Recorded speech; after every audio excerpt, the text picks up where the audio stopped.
Na mama wa Kinyakyusa kawaida kabisa huwa ana AKA yake aliyompa mme wake anayoitumia yeye na watoto wake kumsema mme wake.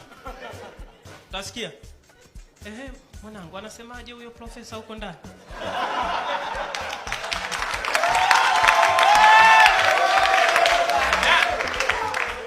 Na wamama wa Kinyakyusa wanakuwaga na vimashariti vyao fulani ambavyo hata akikutuma yani inabidi uwe makini sana.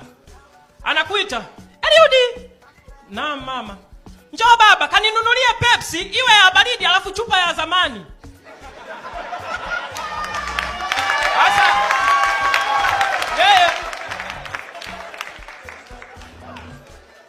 anakuuliza, "Umesikia?" "Ndio nimesikia." "Umesema Pepsi ya baridi, chupa ya zamani wewe."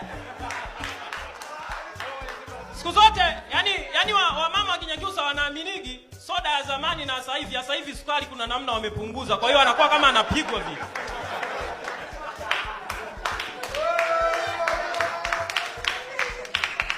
Siku moja alinituma, akaniambia, "Nenda kanunue mchele wa Kamsamba." Nikasema, "Mama umesema fuata mchele wa Kamsamba." "Umenisikia?" Ndio mama, nimekusikia." "Nimesemeje?" "Mchele." "Sio mchele wa Kamsamba." Sasa mimi nikaona okay sawa. Nikiangalia mida hii saa 11 hadi niufuate. Unajua mchele wa Kamsamba Mbeya unapatikana maeneo fulani hivi ya Sido kule. Sasa mimi nikiangalia Sido naona mbali. Nikaona kwani michele mbona yote inafanana tu? Si nikanunua tu wote nikarudi nao nyumbani. Kumbe bwana Mungu kuna kitu aliweka kwa kina mama, sio darubini lakini ni uwezo fulani wa kutambua vitu. Kuna kitu wanako. Nilivyofika tu aliuchota afu aliuangalia akaunusa.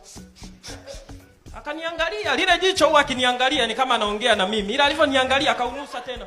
"Hivi una uhakika ni Kamsamba hii?" Nikasema, "Mama ni yenyewe." Alisema, "Hapana, huu ni wa Usangu."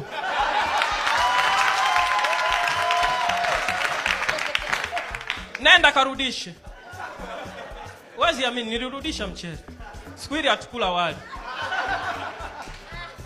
Na ilinilazimisha hata kukua kwangu niwe na marafiki watatu tu.